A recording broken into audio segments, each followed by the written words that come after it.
High বন্ধুরা, তোমরা সবাই কেমন আছো? আশা করি খুব ভালো আছো। আমিও খুব ভালো আছি। আজ আমি করে দেখাবো ট্যাংরা মাছের রেসিপি। বাজার থেকে নিয়ে চলে এসেছে ট্যাংরা মাছ, আর আমি কাটতে শুরু করে দিয়েছি এক এক করে। দেখতেই পাচ্ছ বন্ধুরা, কতগুলো মাছ, কাটতে একটু সময় লাগছে। আপনারা ভাবছেন ট্যাংরা মাছ এ আবার নতুন কি? আমরা তো প্রায় বাড়িতে রান্না করে খাই। কিন্তু বন্ধুরা, শেষ পর্যন্ত ভিডিওটি দেখবেন কতটা আলাদা এই রেসিপিটা। আপনাদের খুব ভালো লাগবে। তারপরে ধুয়ে নিয়েছি, আর এদিকে হলুদ আর লবণ মাখিয়ে নিয়েছি। ভাজার জন্য আমরা কড়াইয়ে দিয়ে দিচ্ছি সাদা তেল। আপনারা চাইলে সর্ষের তেলে ব্যবহার করতে পারেন। মাছগুলো ছেড়ে দিলাম তেলে ভাজার জন্য।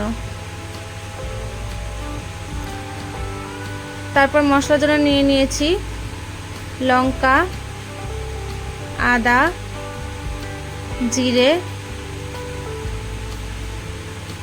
ধনিয়া আর পোস্ত। নিয়ে নিয়েছি কাশ্মীরি লঙ্কা। আপনারা চাইলে গুঁড়ো লঙ্কা ব্যবহার করতে পারেন।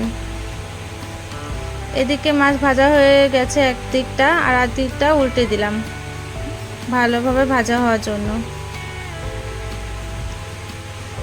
ভাজা হয়ে গেছে, এবার তুলে নেব। দেখুন বন্ধুরা, কত সুন্দর মাছগুলো ভাজা হয়েছে।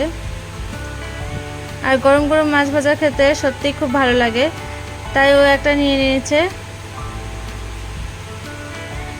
এদিকে আলুগুলো হলুদ আর লবণ মাখিয়ে নিয়েছি, ওই তেলে দিয়ে দিচ্ছি ভাজার জন্য। আলুগুলো একটু লাল লাল করে ভেজে নেব।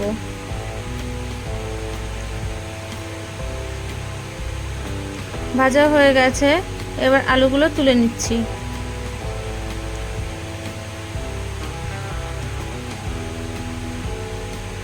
ওই তেলে দিয়ে দিচ্ছি তেজপাতা আর মৌরি,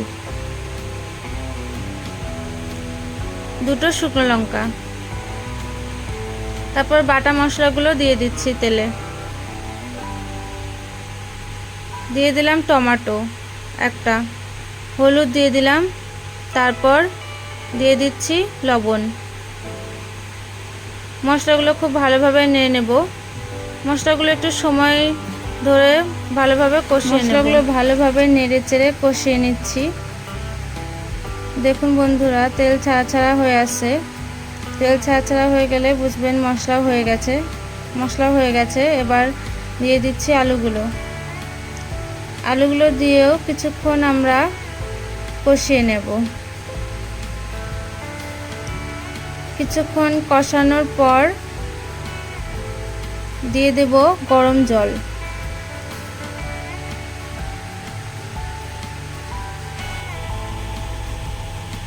তারপরে একটু নাড়াচাড়া করে দিলাম। নাড়াচাড়া করে দিয়ে আমরা ঢাকা দিয়ে দেব। ঢাকা উঠিয়ে দিয়ে দিচ্ছি মাছগুলো দিয়ে আবার একটু নেড়ে দিলাম।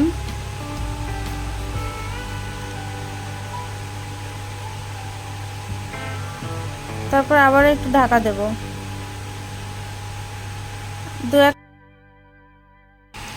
দু একটা আলু গলিয়ে দিচ্ছি যাতে ঝোলটা গাঢ় হয়।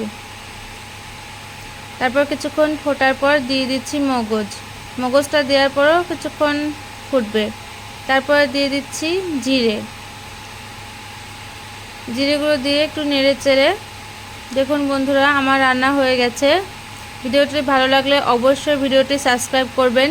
দেখা হবে পরের ভিডিওতে নতুন একটা রেসিপি নিয়ে। ভালো থাকবেন, সুস্থ থাকবেন।